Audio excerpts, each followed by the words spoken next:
Bonjour à toutes et à tous et bienvenue pour une nouvelle vidéo. Je suis Audrey de la chaîne This Sushi. J'espère que vous allez bien. Écoutez, comme vous l'avez vu au titre, aujourd'hui on revient pour une nouvelle review littéraire. Aujourd'hui je vais vous parler du coup de 3 livres que j'ai lus. Il y en a 2 qui font partie en fait de la même saga que j'ai du coup lu cette semaine, et l'autre c'est une toute autre autrice et c'est un tout autre thème. Donc premier thème qu'on va avoir, ce sera tout ce qui est policier, thriller, et le deuxième ce sera de la romance elle-même, donc romance entre hommes, donc forcément c'est pour public averti. Alors en vrai je dis forcément pas toujours, parce qu'on a un Boyfriend, c'est pas vraiment public averti totalement, en vrai. Voilà, les Boyfriend, la review a déjà été filmée, je sais pas quand est-ce que vous allez la voir, mais elle est là. Elle arrive, elle est au chaud, vous inquiétez pas. Bref, en attendant de vous parler du livre d'Alexis Hall, Boyfriend, et bien sûr d'autres livres que j'ai lus et que je vous ai pas encore posté les reviews, on va commencer du coup par des livres que j'ai lus durant la première semaine de janvier, donc c'est-à-dire Le Boyfriend de Freida McFadden, et également du coup de After You, Oak Creek, Cooper et Milo, vu que ce sont 2 tomes différents, de Billy Knox que j'ai lu cette semaine. Donc écoutez, prenez de quoi manger, prenez de quoi boire. La vidéo risque d'être longue parce que du coup je vais parler quand même de 2 livres et d'une saga. Je sais pas comment je vais m'en occuper, mais vous inquiétez pas, on va parler de tout ça sans rentrer dans trop de détails pour pas vous spoil, bien entendu, parce que je vais éviter le spoil pour vous pousser à les lire, parce que en vrai les livres dont je vous parlais ils sont vraiment pas mal, surtout Billy Knox. Bref, c'est parti, on va commencer du coup par le livre thriller policier, donc Le Boyfriend.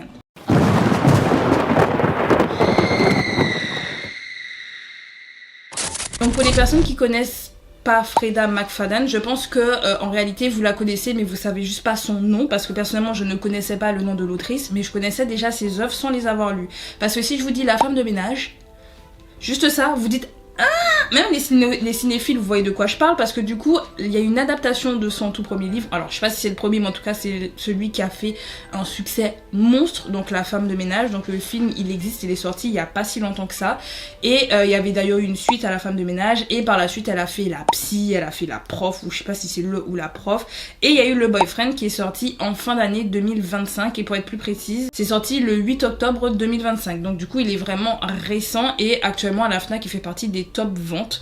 Donc pour vous dire que là c'est vraiment le petit phénomène. Mais du coup de quoi ça parle, est-ce que j'avais envie de lire, bref on va revenir sur tout ça. Première chose, je suis pas forcément fan des livres qui ont une grosse hype. C'est-à-dire que La femme de ménage, ça fait des années, enfin en tout cas depuis que c'est sorti, que je le vois sur TikTok. Genre tout le monde parlait de La femme de ménage, tout le monde était en mode waouh, La femme de ménage c'est trop bien, nanani nanana nanani nanana. Genre vraiment moi je n'aime pas quand un truc est trop hype. C'est pareil pour les dramas, c'est pareil pour la musique. En fait dès qu'il y a trop une hype dessus, du coup moi j'ai des espérances comme ça. Voilà, mais vraiment comme ça. Moi je me dis si tout le monde aime, il faut que ce soit excellent. Et souvent je suis déçue parce que du coup j'ai beaucoup trop d'attentes, parce que tout le monde est en mode mais c'est trop bien, mais c'est trop bien, mais c'est trop bien, mais c'est trop bien. Et du coup je me dis bah je vais regarder, je vais écouter, je vais voilà. Et puis au début je vais me dire mais pourquoi les gens aiment en fait, je comprends pas trop, genre c'est sympa, mais de là faire autant de cinéma, je trouve que c'est voilà. Et du coup à cause de ça je me suis jamais lancée dans la lecture des livres de Freida McFadden, parce que j'avais cet a priori de me dire bon tout le monde lit, ça a l'air d'être un peu le truc bateau que pas dire n'importe qui lit en mode c'est mal. Je dis pas que c'est mal, au contraire si beaucoup de personnes aiment c'est que c'est bien. Logiquement, c'est que ça plaît quand même à une masse de personnes. Mais c'est vrai que franchement j'y allais à reculons. Et en fait j'en ai parlé avec 2 potes, mais vraiment avec à des intervalles assez proches. J'ai une première pote avec qui on parlait du coup de livres en fin 2025, et qui me disait que pareil elle au début les livres La femme de ménage et tout ça elle avait pas trop envie parce qu'il y avait trop de hype. Donc pareil comme moi elle y est vraiment allée à reculons, et en fait finalement elle s'est lancée, elle a lu le premier tome, elle m'a dit c'était sympa mais sans plus. Par contre le deuxième elle l'a adoré, et donc elle a dit peut-être qu'elle ira lire d'autres livres d'elle parce que c'était vraiment sympa, et la fin à chaque fois on s'y attend pas. Juste après, j'en ai parlé avec une autre pote parce qu'on parlait également de livres, et elle me dit pendant les vacances j'ai lu un livre qui s'appelait La psy. Elle me dit peut-être que tu connais pas le nom, donc elle me donne le nom de l'autrice, et elle me dit oui c'est celle qui a fait La femme de ménage. Elle a dit ça, je savais déjà. Et elle m'a dit c'était vraiment bien et tout machin, j'ai envie de lire ses autres livres parce que vraiment c'est pas mal. Par contre elle savait pas qu'il y avait une autant grosse hype. Donc du coup en fait souvent elle le lit pendant qu'il y a la hype sans savoir qu'il y a une hype. Donc du coup quand elle a découvert qu'il y avait une grosse hype sur cette autrice là, elle était un peu surprise et elle s'est dit ok. Mais pareil elle m'a dit franchement la fin, enfin le livre il était sympa mais la fin elle s'y attendait pas. Donc je me suis dit bon un jour peut-être. Et j'avais aucun espoir à aller lire son livre là maintenant. Vraiment, ça faisait pas partie de mes objectifs 2026. Mais en fait, je suis tombée sur Spotify sur les livres audio parce que j'avais besoin d'avoir un podcast dans le fond pendant que je bossais, parce que j'avais un truc à faire qui était un peu chiant. Et les premiers livres audio qui était proposé, bah c'était la femme de ménage et il y avait le boyfriend. Étant donné que moi, à ce moment-là, j'étais en train de lire un livre d'amour, un livre de romance, je me suis dit, ah, bah, le boyfriend, bon, c'est un truc un peu dark, je pense, mais vas-y. Moi, si ça parle un peu d'amour, je suis là. Faut un minimum de romance pour moi pour pouvoir me captiver. Vous voyez ce que je veux dire? Genre, tu mets un peu d'amour là, moi je viens. Et au final, alors j'ai tellement apprécié que j'ai fini par l'acheter sur ma Kindle parce que vraiment à un moment donné je trouvais qu'il lisait beaucoup trop lentement. Désolée guys, j'ai besoin d'aller plus vite. Lisez plus vite. Et du coup je l'ai acheté pour pouvoir lire quelques chapitres et après je l'ai terminé en audio. Donc en fait j'ai un peu fait audio et également lecture. C'est pour ça que je vous le mets dans lecture, c'est que je l'ai quand même acheté, je l'ai quand même un peu lu. Donc puis ça reste un livre quoi, enfin que ce soit en audio ou lu, au final je l'ai lu. Au final je connais l'histoire. Enfin bref. Du coup, de quoi parle le boyfriend? Parce que là, je vous dis, bah finalement, je l'ai écouté en entier et je l'ai acheté, donc c'est que j'ai bien aimé. Mais est-ce que ça vaut le coup? Est-ce que vraiment je vais vous dire, bah, allez-y, allez acheter, etc. Je vais mettre à la nuance. Donc, du coup, de quoi parle le boyfriend? On va suivre du coup deux protagonistes. En premier lieu, on aura Tom qui est un adolescent de 16 ans et qui est fou amoureux d'une de ses camarades de classe. À savoir que Tom, en termes de personnalité, c'est un peu l'intello de la classe. C'est-à-dire qu'il a tout le temps de très bonnes notes, c'est un peu le chouchou des profs, en plus il est mignon.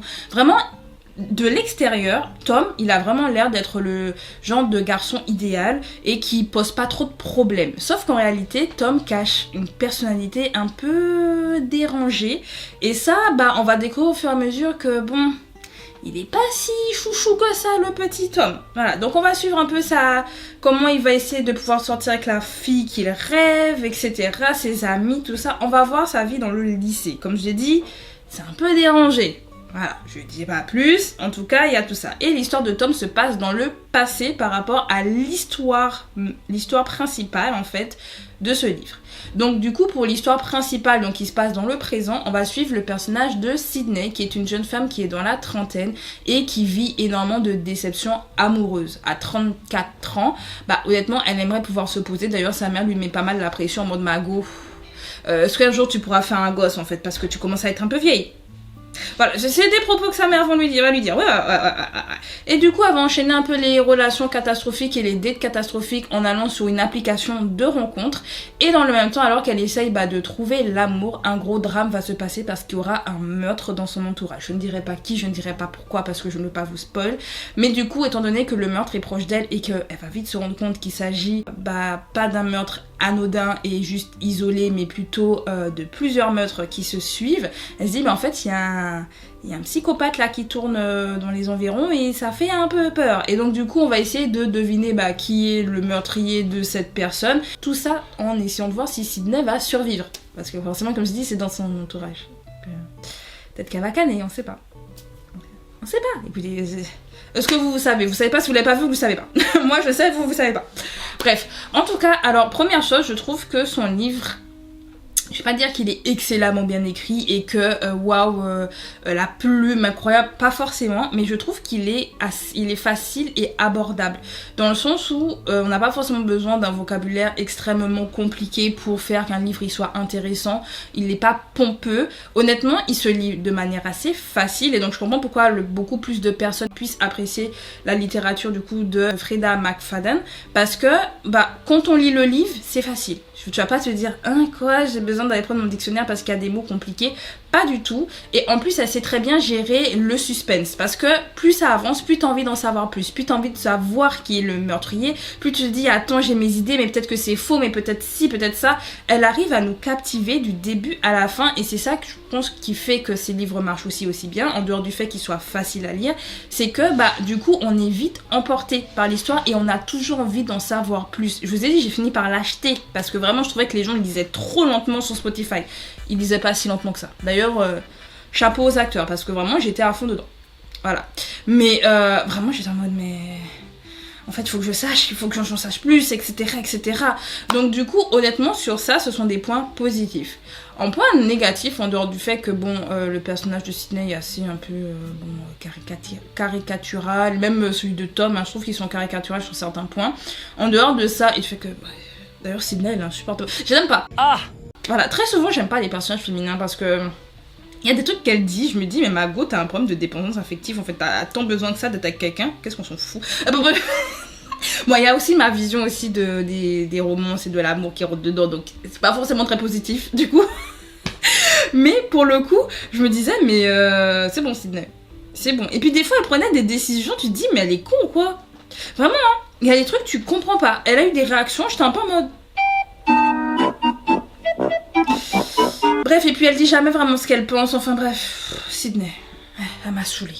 Mais bon, mis à part ce côté-là où bah, les personnages, surtout Sydney, m'ont saoulée, en dehors de ça, il y a des petits points où je me demande si l'autrice, elle s'est pas un peu perdue en cours de route. C'est-à-dire que forcément, elle veut nous faire une fin un peu waouh. C'est-à-dire que tout au départ mène à un seul suspect ou à 2-3 suspects vraiment potentiels. Tu te dis, ça peut être un tel et ça peut être un tel.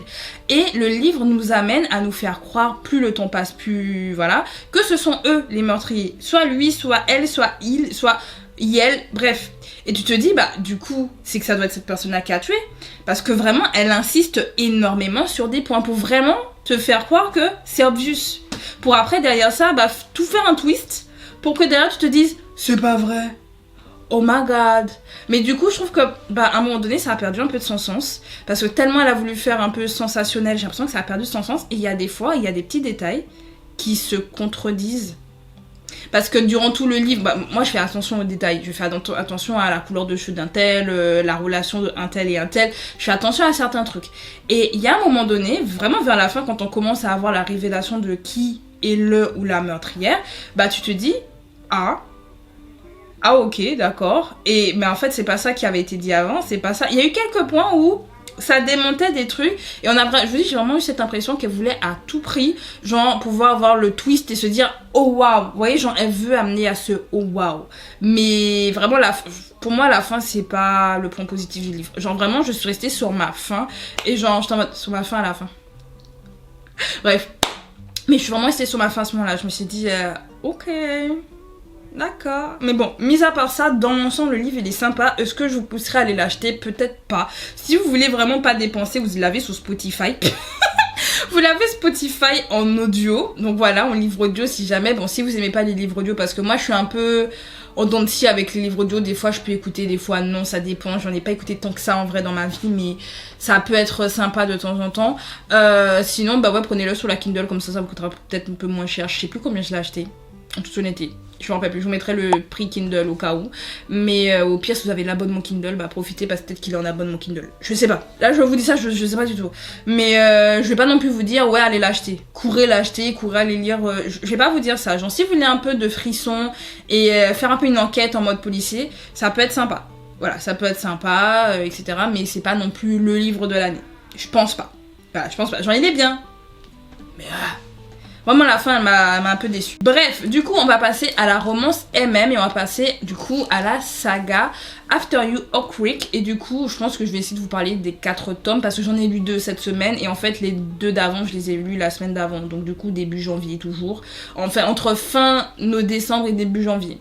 Voilà, donc du coup je vais peut-être vous parler de tous les tomes, comme ça je vous parle de la saga en entier. Et on n'en parle plus parce que j'ai une autre saga que je veux lire de Billy Knox. Et dans tous les cas en plus actuellement je lis autre chose. Enfin... Je vais vous mettre à la fin mon tableau de ma pile à lire pour voir de quoi je parle, pourquoi je vous dis j'ai tellement de trucs là. C'est pas que pour janvier, bien entendu c'est pour l'année et il peut y avoir d'autres trucs qui se rajoutent. Là on est vraiment début janvier, je vous mettrai la pile, la liste. Et vous allez dire Margot, ça fait déjà beaucoup, ça fait un peu beaucoup. Bref, donc du coup c'est parti pour la saga de Billy Knox.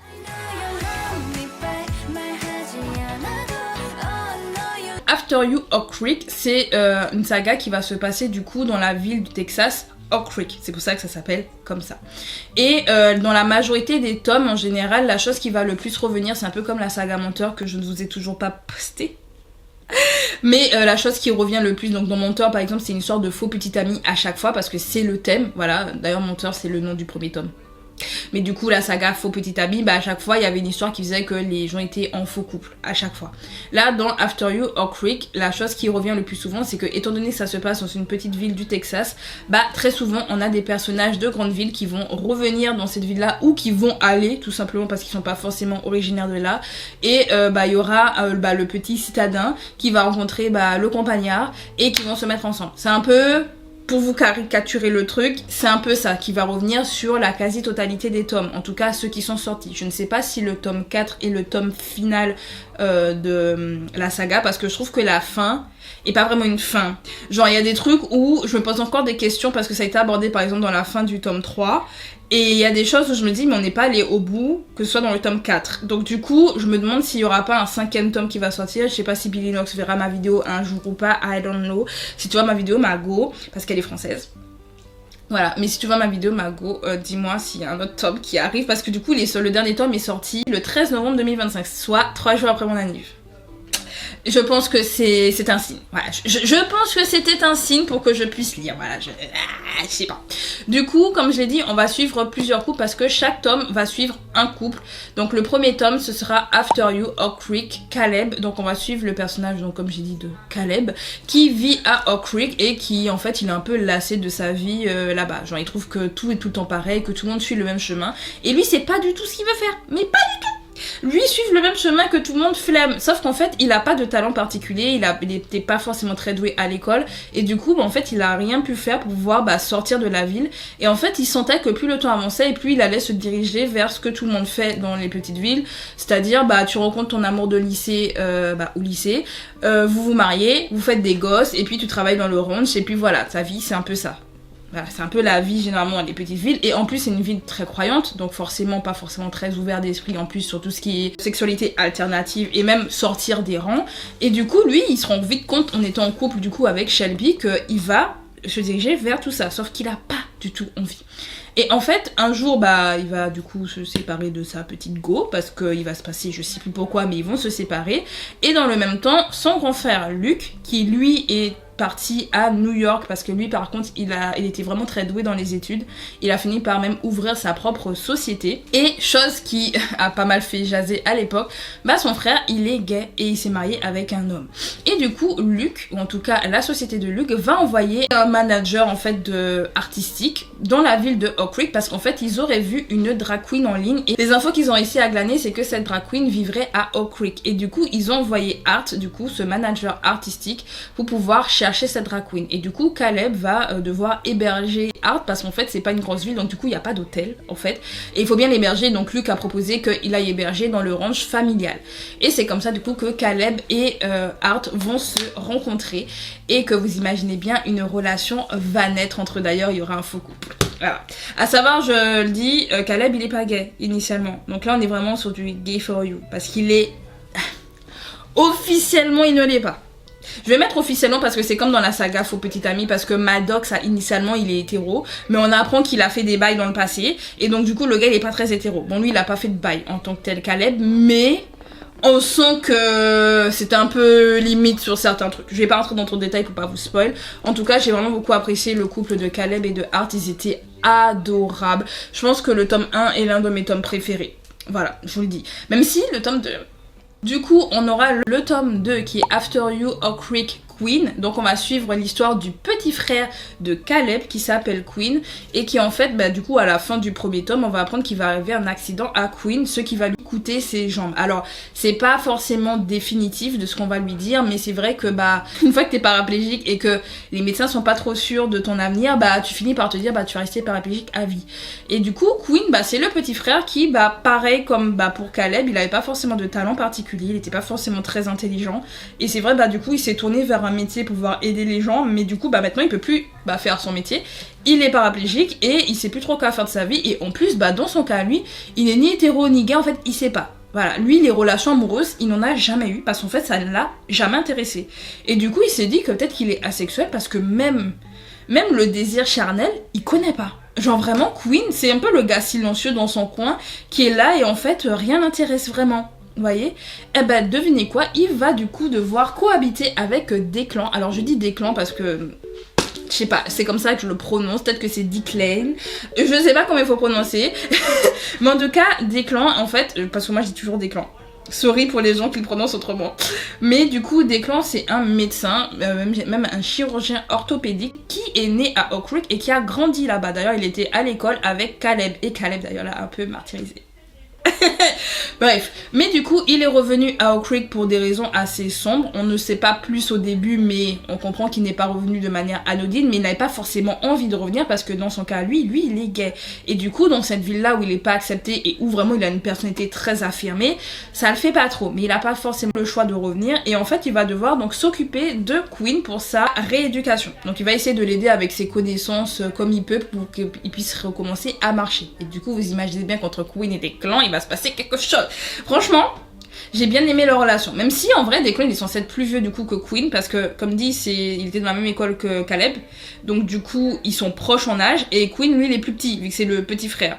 Ben malgré tout, je trouve d'ailleurs que Declan, en termes de maturité, il est un peu en dessous de Quinn. Comme quoi, parfois, à chaque fois, je te demande mais Quinn il est même plus mature que Declan en fait.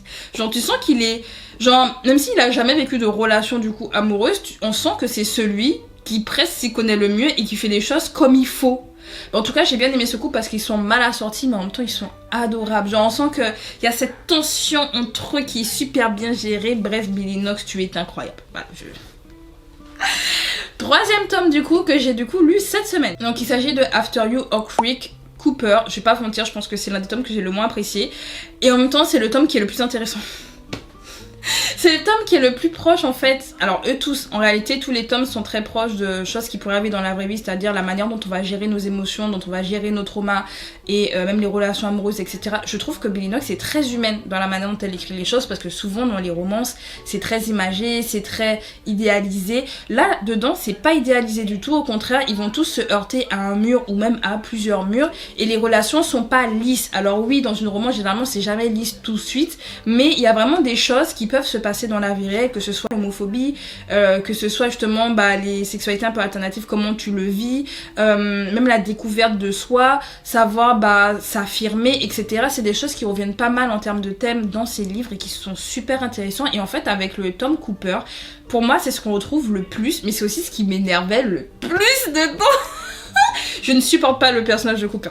Voilà, je suis désolée, je sais pas si c'est son personnage préféré ou pas, mais je le déteste. Voilà. Pour vous expliquer du coup, Cooper c'est le meilleur ami de Caleb parce que oui on bouge pas trop de la team.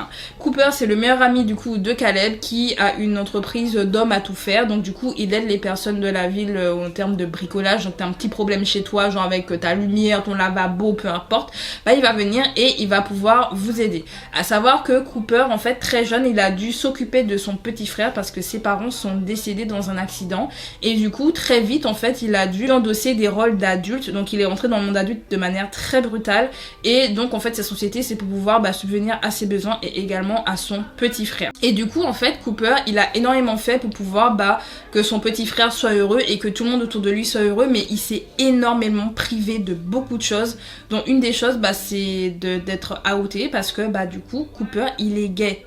Voilà, lui il sait qu'il l'est, il a toujours été, sauf que étant donné que c'est une petite ville, il faut qu'il se cache. Voilà, c'est un peu un secret de polichinelle, sauf que du coup on pourrait se dire Caleb c'est bon, il est outé maintenant, Caleb il est dans la team, Quinn maintenant il est dans la team, on pourrait se dire parce que ça se passe après de tout ça, donc tu te dis c'est bon, il est dans la team, mais en fait il va jamais se outer pour des raisons et je ne vais pas entrer dans des détails pour vraiment que vous alliez lire parce que vraiment le personnage de Cooper est très complexe, vraiment genre il a vraiment ce côté humain. C'est aussi pour ça que j'ai du mal avec Cooper, mais il y avait d'autres choses qui me cassaient les pieds avec lui.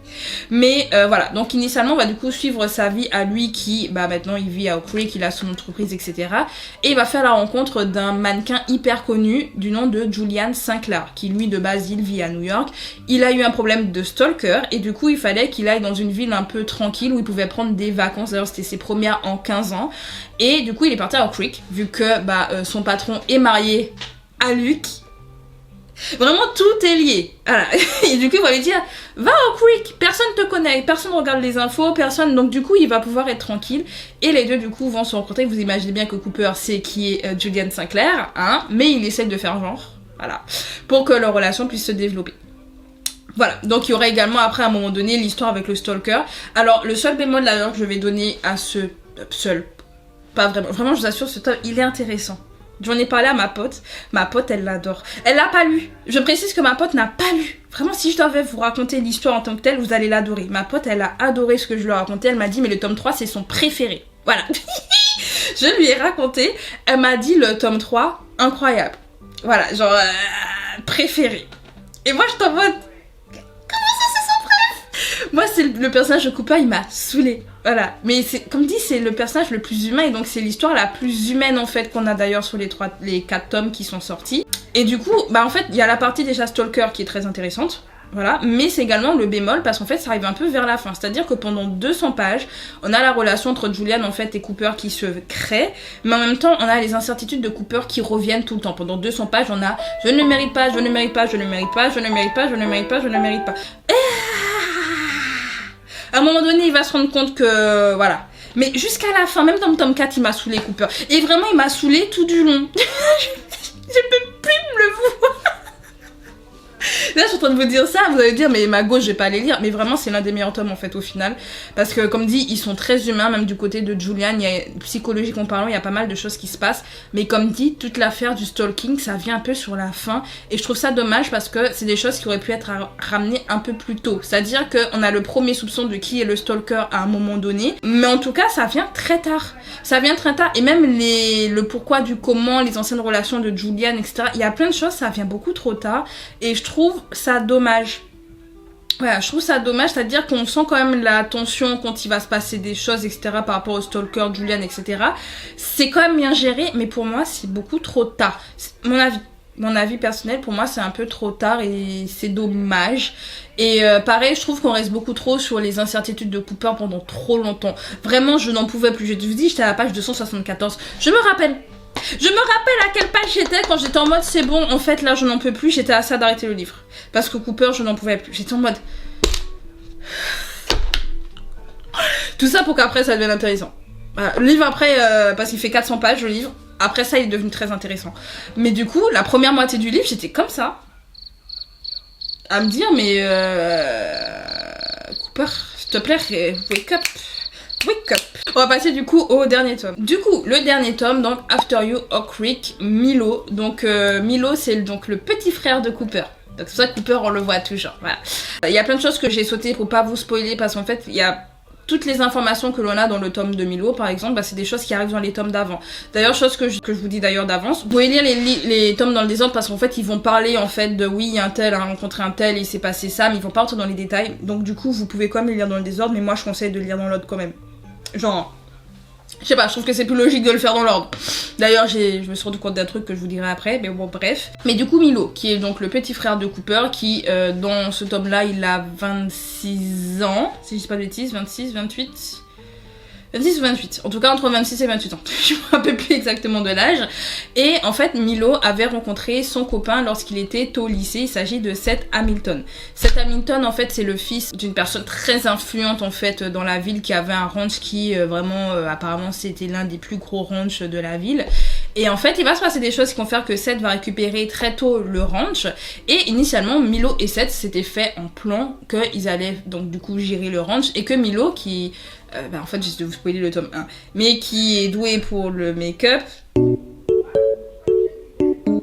En fait, je suis en train de me rendre compte que je suis en train de vous spoiler des trucs là. En fait, on n'a pas le choix de spoiler. Mais bon bref, mais il était dans le maquillage, du coup il aurait continué sa vie en maquillant les gens de la ville, etc. Et qu'il aurait dans le ranch une petite partie pour pouvoir faire son boulot. Donc initialement c'était le rêve à tous les deux, sauf qu'en fait Milo il rêvait grand et a décidé de partir dans une grande ville pour faire des études de maquillage et devenir un grand maquilleur dans le monde. Laissant du coup derrière lui Seth totalement déboussolé. Et donc du coup dans cette histoire là on est 6 ans plus tard, 6 ou 8 ans. 8 ans. Non, on est 8 ans plus tard du coup dans cette histoire-là où Seth du coup avait repris l'entreprise mais ça marche pas du tout aussi bien qu'il voulait. Et on a Milo qui, pareil, lui dans sa vie ça va pas du tout bien parce qu'on pourrait se dire Milo est parti pour la grande vie dans la grande ville, sauf que non, à LA, parce que lui c'est LA et non pas New York, à LA ça se passait super mal. Il s'est rendu compte qu'en fait c'était pas si facile que ça d'être maquilleur professionnel surtout dans le monde de l'industrie cinématographique. Il s'est retrouvé avec plein de problèmes de cœur. Enfin bref, c'était pas aussi simple que ça. Et après un problème qu'il a eu de manière professionnelle, il a décidé de repartir dans sa ville. Et au départ, il espérait en fait qu'avec Seth, ça puisse reprendre sur les chapeaux de roue. C'est ce qu'il espérait. Il s'est dit en le voyant, mais en fait, au final, il y a peut-être moyen de moyenner. Sauf qu'en fait, Milo ne s'est pas rendu compte qu'en partant, il a totalement détruit Seth et que pour le coup, le retrouver, bah ça va être compliqué. Ça va être très compliqué parce que bah il y a de l'animosité qui s'est passée, même si ça fait 8 ans et qu'on pourrait pas penser qu'on pourrait tourner la page de manière facile, bah ça l'est pas ni pour l'un ni pour l'autre. Et du coup, on va voir comment bah ces deux puissent se remettre ensemble ou pas. Voilà, donc le dernier tome qui est sorti, c'est sur ça. Honnêtement, j'ai bien aimé le tome. Voilà, je l'ai bien aimé. Ce n'est pas mon tome préféré non plus. Parce que, en fait, le problème... Et alors, j'ai énormément aimé ça parce qu'en fait, à la fin du tome, le problème que je vais vous donner, ils vont le dire eux-mêmes. En fait, c'est ça qui m'a choquée. C'est-à-dire que tous les tomes que je vous ai racontés, surtout celui de Cooper... Celui de Cooper et celui de Milo, c'est ceux où je me suis dit, mais en fait, pareil pour les deux premiers, mais ces deux-là, c'était un peu plus fort. Je me suis dit, mais pourquoi ils communiquent pas? C'est con, hein, mais dans la vraie vie, en vrai, j'en ai parlé avec ma pote après, vu qu'on s'est vu hier d'ailleurs, et je lui ai reparlé de tout ça. Elle m'a dit, mais en fait, et même à ma mère, j'en ai parlé à ma mère, elle m'a dit, mais dans la vraie vie, bah, il y a toujours ce problème de communication. Donc en fait, au final, c'est pas faux. Et en fait, il y a plein de choses, tu te dis, ils auraient communiqué depuis le début, on n'en serait pas là. On n'en serait pas là. En fait, là, actuellement, tous les problèmes qu'ils ont eus, on aurait pu les régler depuis. Mais vraiment, depuis. Mais non, ils sont là et puis ils sont dans les... Moi, je pense si d'un tel et un tel pense si de moi et... Communiquer. Voilà, parce qu'il y a plein de choses comme des peurs, les traumas, en fait, du passé, etc. qui ressortent. Et je me dis, mais au lieu de parler, hein, au lieu de parler, il faut qu'il y ait une catastrophe pour qu'à un moment donné, vous finissez par le faire. Hein? Mais comme dire, eux-mêmes vont le dire, hein, à la fin du tome 4, ils vont dire, en fait, si on avait communiqué depuis le début, on n'en serait peut-être pas là. Ah bon? Ah bon? Je suis choquée. Et je vous assure, et j'en pouvais plus pendant... Chaque fois, j'étais en mode, mais communiquer, mais parler, parce que nous, on a le point de vue de tout le monde, donc du coup, on sait. Et on se dit, mais si vous parlez, vous avez tous les deux le même problème, en fait. Actuellement, vous pensez tous les deux la même chose, mais vous pensez que l'autre pense autrement. Pourquoi? Et puis, je joue la comédie en mode, non, mais ça va et tout, ça va pas. Dis que ça va pas. Vous êtes... Ah. Mais en fait, je pense le plus frustrant, je pense, c'est mon... Surtout par rapport à Cooper. Parce qu'encore pour Milo et Seth, je le sentais un peu moins, ou du moins je suis un peu moins fâchée. Dans le sens où Cooper, il est quand même plus âgé. Il avait la trentaine passée du coup dans son tome. Bon là, maintenant, ils sont même proches de la quarantaine. Et je me dis, mais en fait, je sais pas, t'as pas appris la communication au bout d'un moment. Bon, en vrai, au vu de sa vie, non, il l'a pas appris. Mais je me dis quand même, à cet âge-là, tu comprends qu'il faut parler, je sais pas. I don't know, genre, communiquer, ça règle les problèmes. Je pense, à moins vraiment que quand tu communiques, la personne elle est pas prête vraiment à communiquer et à entendre ce que t'as à dire. Ça m'énerve. Genre toi t'es là pour parler avec la personne, tu lui expliques par A plus B des trucs et la personne elle est campée sur ses positions, elle entend pas ce que tu lui dis. Ah ça m'énerve. Ça a le don de m'énerver. Et surtout après quand on twiste tes mots alors que c'est pas ça que t'as dit. C'est le genre de truc ça peut me... Vous vous rendez pas compte mais je peux me battre pour ça. Mais du coup je le sais, la communication c'est important. Bah du coup, ils l'ont appris, à leur dépens. Mais ils l'ont appris. Voilà, mais en tout cas, la saga est vraiment intéressante. Comme dit, j'ai l'impression en fait qu'il y aura peut-être un autre tome parce qu'il y a des choses qui restent un peu en suspens. Peut-être que ce sera comme avec Eden Finlay qui avait fait un 6ème tome dans Faux Petit Ami qui était un épilogue en fait pour tout le monde parce que le dernier tome n'a pas d'épilogue. Du coup, ça m'a paru très étrange. Il n'y a pas d'épilogue et il y a plein de trucs, comme j'ai dit, des choses qui se sont passées, que ce soit dans ce tome-là et dans le tome précédent, et on revient pas dessus. Pareil, Caleb et Art, on les voit même plus, je trouve, dans le dernier tome. Je les ai presque disparus, genre ils vivent leur vie en mode, bon, eux, ils sont heureux, et puis basta. Vous voyez, il y a des choses, c'est un peu passé vite, donc je pense que peut-être qu'il y aura un 5ème tome qui sort cette année, je ne sais pas, peut-être que j'invente, et peut-être que ça se finit vraiment comme ça, et je trouverais ça dommage. Voilà, je trouverais ça extrêmement dommage. En tout cas, j'ai passé un très bon moment en réalité à lire tous ces livres là, ces dernières semaines. C'était quelque chose de très intéressant, de captivant et de... écoutez, vraiment j'ai plongé dans un univers très sympathique. À savoir pour la saga du coup After You Oak Creek, c'est en fait en réalité une suite à une autre saga qu'elle avait fait parce que du coup le personnage de Luke et de Chase, c'est le premier tome d'une autre saga. J'ai découvert ça en cherchant des livres, je me dis tiens c'est bizarre, il y a écrit Chase dans le titre. Chase, bizarre, il apparaît, on entend son nom plusieurs fois dans les tomes After You or Creek, bizarre. Et puis j'ai le résumé, et je fais, mais en fait c'est l'histoire de Chase, parce qu'on n'a pas l'histoire de Chase et de Luke, j'en entends vite fait parler, mais on n'a pas leur histoire. Et je me suis dit, alors soit on va avoir leur histoire plus tard, soit bah du coup elle existait déjà. Donc ce qui fait qu'il y aurait une autre saga à lire, je vais pas la lire de suite. Je vais pas vous mentir, je vais pas la lire de suite. Par contre, il y a une autre saga qu'elle a fait où il y a 2 tomes. Je ne sais pas si c'est que ces 2 tomes et qu'il y aura plus rien derrière. Mais ça s'appelle du coup, là je regarde le titre, Kingsmaker. Voilà. Et là c'est dans ma pile à lire. Je veux lire ce tome là, mais ce sera pas tout de suite non plus parce que actuellement je lis autre chose. Du coup, actuellement je suis en train de lire Mon mois à l'oreille de Raphaël O'Brien. Je sais pas comment le prononcer, c'est sorti du coup là cette année en 2026. Je l'ai acheté du coup hier, ça faisait partie de ma pile à lire et comme par hasard, enfin par hasard non, je savais que la Fnac le vendait mais je m'attendais pas à le trouver aussi facilement. Mais du coup je l'ai trouvé, je l'ai acheté donc je l'ai commencé hier soir pendant que j'étais bloquée dans mon train. Grande histoire. Bref, que je vais pas rentrer dans les détails. Mais en tout cas, actuellement, je suis en train de lire ça. Donc, c'est un livre policier thriller, vu qu'on est dans une histoire de meurtre non élucidé. Donc, je verrai tout ça. Je vous raconterai du coup ce qu'il en est peut-être dans les prochaines semaines. Il y a un autre livre qui est sorti là cette année que j'ai acheté également avec mon mot à l'oreille. Je ne vous dis pas c'est lequel. Mais du coup, écoutez, on en parlera plus tard. Donc, en tout cas, pour tout ce qui va être saga de Billy Knox, ce sera pas pour tout de suite. Mais j'ai grave envie de lire le Kingsmaker parce que là, on est vraiment dans un autre univers avec la royauté, la politique et tout ça, donc j'ai hâte de voir. Et sinon, mis à part ça aussi, dans les choses que j'ai, les livres que j'ai et qui sont sous ma liseuse et que j'attends, il y a Campus Layton, du coup Briser la glace, qui est le premier tome, et apparemment je crois il y a 6 livres, 7 livres, donc j'aurai de quoi, et c'est de C.E. Rich, voilà, donc écoutez, ma foi, j'ai pas mal de choses, de toute façon là je vais vous mettre sur ma tête peut-être la capture d'écran de ma pile à lire, comme ça vous voyez ce qui est de prévu les prochains temps. Mais voilà, donc du coup j'ai pas mal de choses sur le feu. Alors et vous, est-ce que vous avez du coup lu peut-être 1 ou 2 livres de ce que je vous ai présenté aujourd'hui? Est-ce que vous avez envie de les lire ou pas? Dites-moi tout ça du coup en commentaire. Et écoutez, je vais vous laisser là parce que j'ai le montage à faire du coup de cette vidéo. Et j'ai d'autres vidéos d'ailleurs à vous faire pour les réseaux sociaux. D'ailleurs, pensez à me suivre sur Instagram et sur TikTok pour entre guillemets ne rien rater s'il y a d'autres choses en dehors de la chaîne YouTube qui sortent.